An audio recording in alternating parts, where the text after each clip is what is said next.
Hello there, viewers. This is Double Wide 6, and today I have a little bit of a small engine video for you. I just got this mower from work. It's been sitting around for a while, and the guys there that had it didn't want it because it was in the way. They knew I do some work on mowers, so they gave it to me. And it's a Toro, 5 horsepower.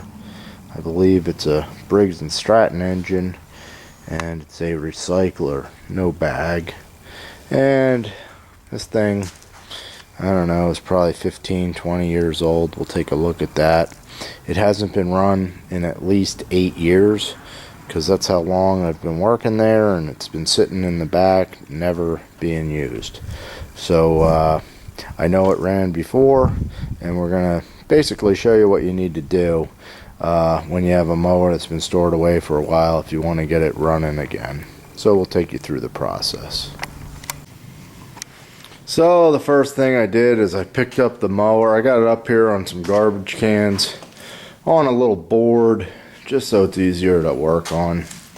And well, I wanted to look at the age, and on the Briggs & Stratton lawnmowers, it has a model and a type and a code, and I don't know if you can see these numbers, but in the third set of numbers, which is this one, you can see a 9-1.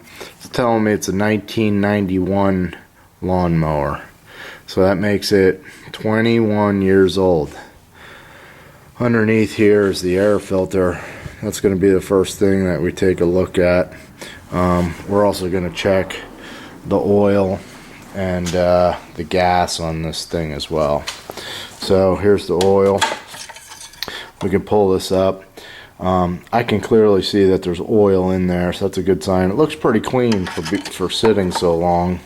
So that oil is good enough at least to start it, and then what I like to do is get them started, get them hot, and then when it's hot I'll do an oil change. And here's the gas, and that gas tank is bone dry, so that's actually a good sign. If you're going to store away equipment, I recommend that you burn the gas out of it, or turn off the fuel, shut off, pitcock, and run the gas out so that it's dry like this one. Usually that prevents the carburetor from getting gummed up. The next thing I'm going to do is loosen up the carburetor bowl, and I think we'll pull that off and just see what that looks like, and we'll also pull the plug. Alright, so first thing that we're going to do here is pull out the plug and just take a look at it. Sometimes by pulling the plug you could tell what type of shape the lawnmower might be in. So we'll pull out our plug, and right away this plug looks absolutely terrible. It's all filled up with oil deposits and carbon and crud, and yeah, doesn't look like that plug's even gonna work. So we're gonna put in a new plug, and it looks like it's a Champion J19LM, which is actually a pretty standard plug for lawnmowers. So I went over to the bench, I found myself a new plug that should fit in here, and I gapped it to 30 thousandths of an inch. That's pretty standard for a lawnmower, and we're gonna set that in there so we know we should have a good plug. Next thing we're gonna do is take off the air filter. Alrighty, so now we're gonna remove our air cleaner box, and this one just takes a 3/8 inch nut driver socket. So we have that loose, and that should pop off. And judging by our filter, you can see it's really filled up. So the filter itself is not saturated in oil.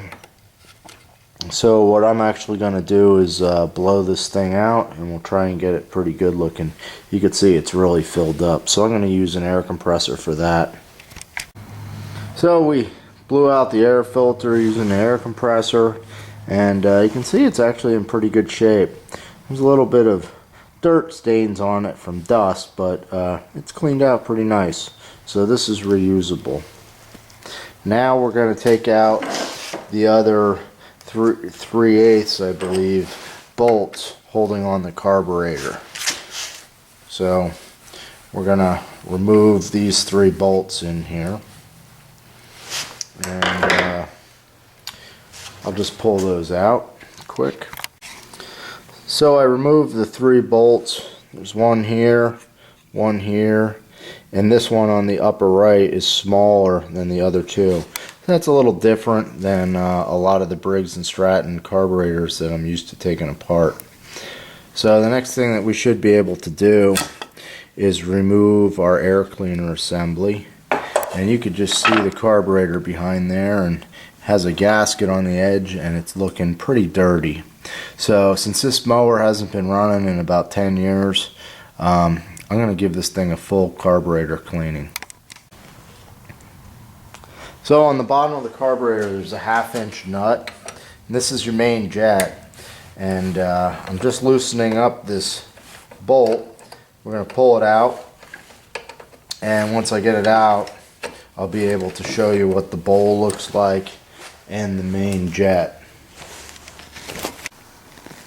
Okay, so I pulled the main jet, which is here, and this looks pretty gummed up.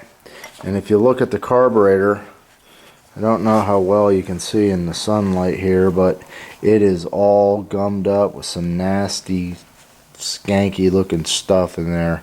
And basically what that is dried fuel. So the fuel pretty much evaporated out of the tank, and then whatever was in the carburetor has kind of caramelized.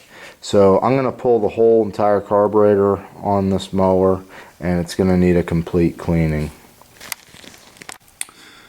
So in order to remove the carburetor, all the way back in here is a 3/8 inch bolt.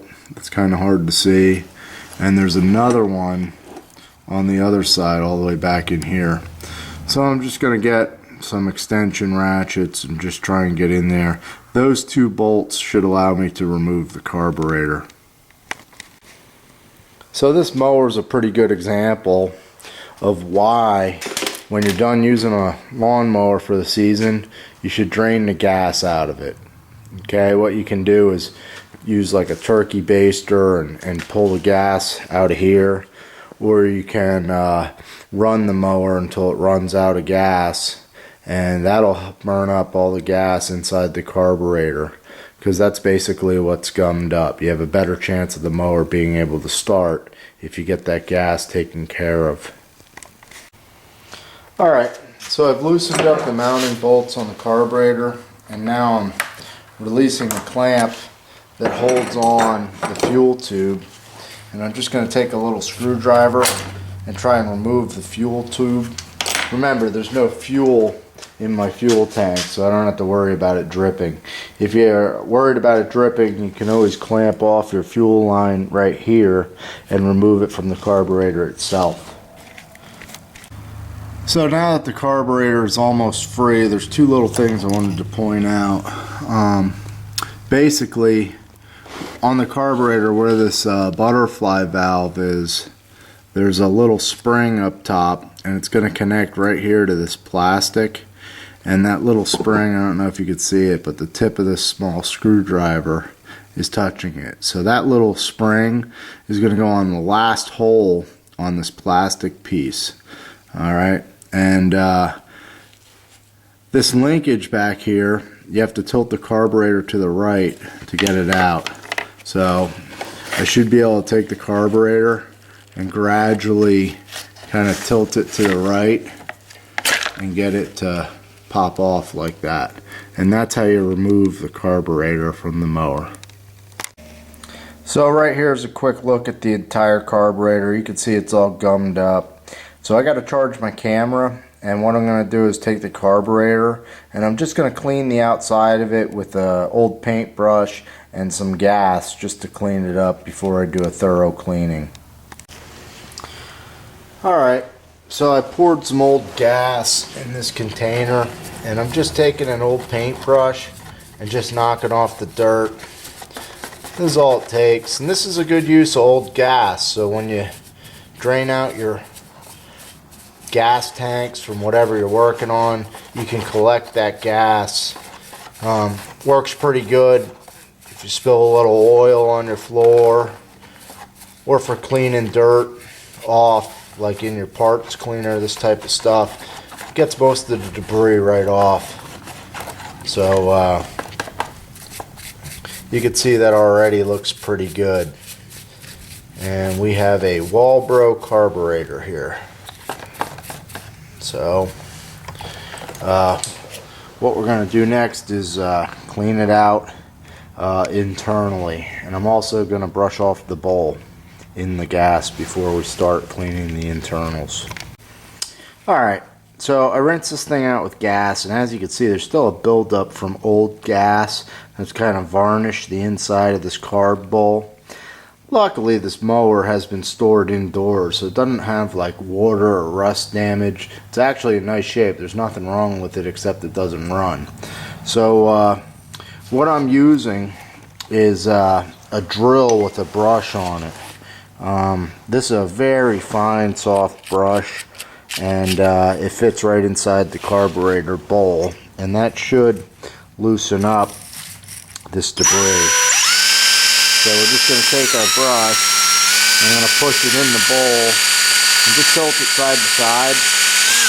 It doesn't take much, and as you can see, you can see the bottom of the carburetor there, so it's going to take a little more.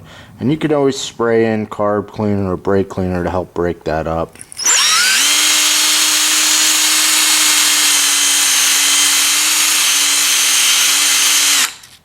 So I'm going to add some carb and brake cleaner now.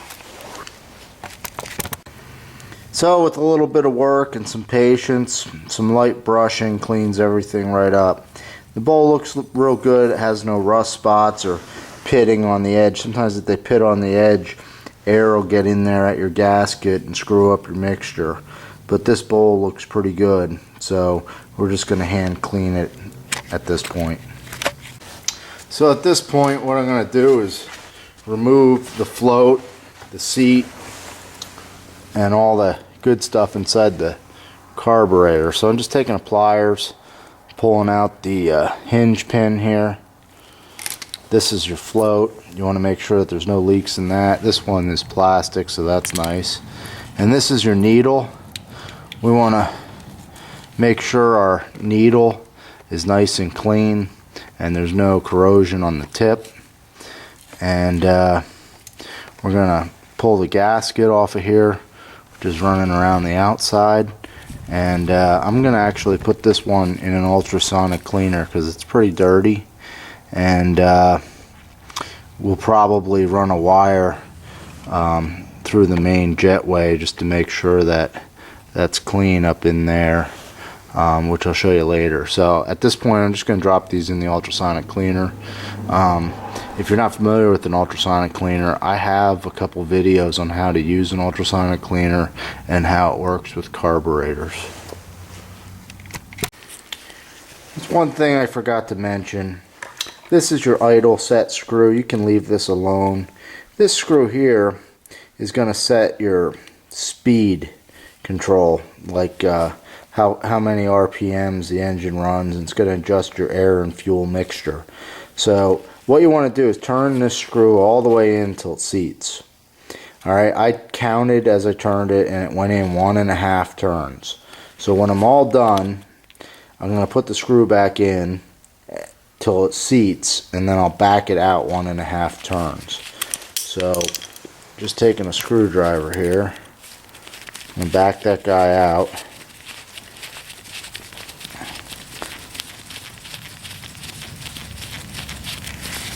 And we want to make sure that this guy's clean, and there's also a spring that comes with it. Sometimes this needle gets fouled up. So we'll pull that out, and then we'll remember to seat it about 1.5 turns out. So this mower's looking pretty grimy. I'm just waiting on the ultrasonic cleaner. I usually run that for about 40 minutes. And if you look at all the sludge on this thing, You can just tell it's pretty dirty. So I'm going to fix this thing up and sell it. So they sell real good when you get them looking good. So what I'm going to do is power wash this thing. So just trying to show you kind of what it looks like a little bit. I'll get it power washed, and I'll show you what it looks like after. If you don't know how to power wash a mower, I have a video or two. I think I have one where I'm working on a Craftsman tractor that I go through the process of power washing. You know, some people are for it, some people are against it. You just have to be careful that you don't get water in the carburetor. So since I have the carburetor and air filter assembly off there, it's a good time to actually go ahead and power wash it.